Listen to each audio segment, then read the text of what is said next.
Jualan produk investasi negara, tapi kok pakai acara masak-memasak? Gimana prosesnya sampai bisa ketemu strategi yang seperti itu? Kita akan bahas dalam Unfold the Ideas bersama saya, Anin Rahmana. Jadi gini ceritanya, Cikal Bakal Kreatif dapat brief dari Kementerian Keuangan DCPPR untuk memasarkan produk ORI 022. Nah, ORI ini pengen untuk menyasar segmen yang baru. Ada Gen Y, ada Gen Z, ada housewife, dan masih banyak lagi. Gimana caranya biar kita bisa bikin kreatif marketing campaign yang kena banget gitu ya, relevan dengan audiensnya, dan tetap menjawab objektif yang ingin dicapai oleh DCPPR.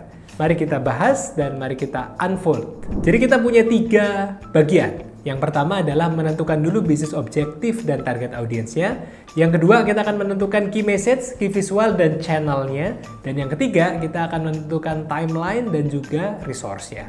Kita bahas yang pertama, yaitu menentukan bisnis objektif dan juga target audiensnya. Dari brief yang kita terima, bisnis objektifnya adalah ingin memperbesar segmen dari para investor ORI 022.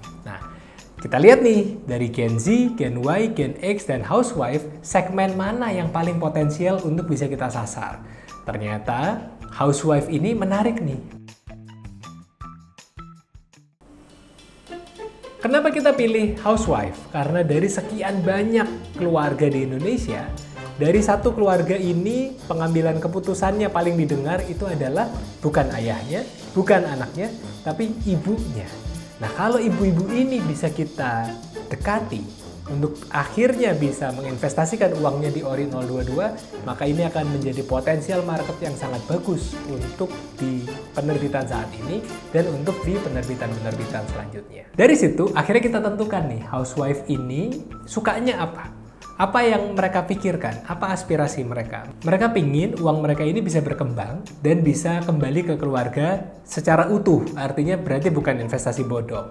Mereka juga suka tuh untuk mencoba-coba satu investasi dengan investasi yang lain. Nah, akhirnya kita coba pelajarin dan kita tentukan bahwa ada perilaku di antara ibu rumah tangga ini yang memilih lebih dari satu instrumen investasi. Nah, ini kan sama kayak mereka sebenarnya kayak lagi masak. Ada yang enak tapi nggak sehat, ada yang sehat tapi nggak enak, tapi semuanya harus dicampur jadi satu, biar jadi satu makanan yang utuh. Setelah kita sudah tahu tadi bisnis objektifnya dan juga target audiensnya, maka kita masuk ke poin kedua, yaitu membuat key message, key visual, dan juga menentukan channelnya. Jadi, key message-nya apa? Ibu-ibu ini suka untuk memasak. Itu kayak udah jadi bagian dari keseharian mereka, pasti memasak. Dan memasak itu adalah mengkombinasikan beberapa bahan untuk jadi satu. Nah, tapi ibu ini harus pinter-pinter untuk mengolah semuanya biar jadi satu makanan utuh. Nah, akhirnya kita coba cari tuh, memasak itu padanan katanya apa ya? Akhirnya keluar kata meracik. Wah, enak banget tuh. Meracik, tapi meracik apa? Ibu-ibu ini kan selain meracik makanan, tapi juga dia harus mempersiapkan keuangan keluarga. Jadi kita harus meracik masa depan. Masa depan siapa? Masa depan keluarganya dan juga masa depan Indonesia. Habis itu ibu-ibu sering nongkrongnya di mana? Mereka sering nongkrong di IG.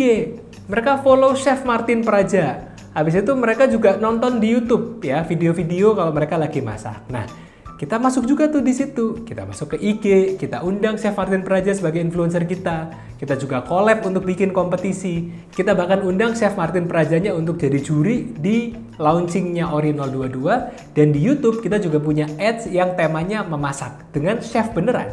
Dan juga dipandu oleh co-founder Cikal Bakal Kreatif.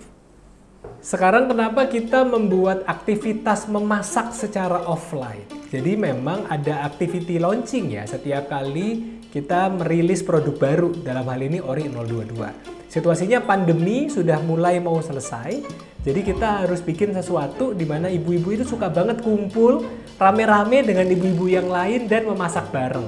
Apalagi mereka suka sama sosok chef yang ganteng. Nah, akhirnya kita datengin juga tuh Chef Martin Praja bersama dengan Direktur Sun, Pak Denny Ridwan, untuk menilai hasil masakan dari ibu-ibu.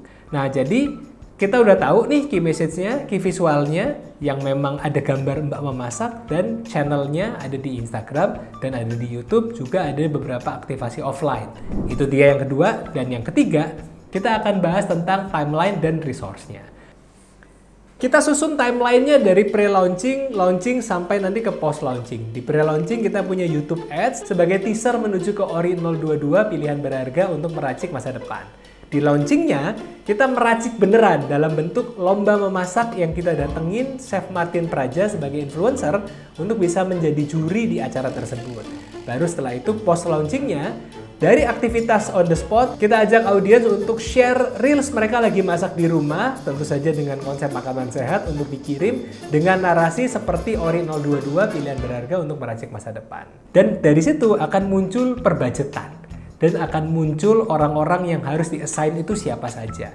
Jadi kita akhirnya sudah punya gambaran campaign ini akan berjalan seperti apa dari awal sampai akhir dan evaluasinya seperti apa. Jadi lengkap dari bisnis objektif ke audience, key message, key visual dan channel sampai akhirnya ke timeline, budget dan resource. Itu tadi proses unfold the ideas kita hari ini, bagaimana di balik layar Cikal Bakal Kreatif membuat strategi marketing campaign kreatif untuk DCPPR Kementerian Keuangan Ori 022. Saya Anin Rahmana dan kita ketemu di Unfold the Ideas selanjutnya.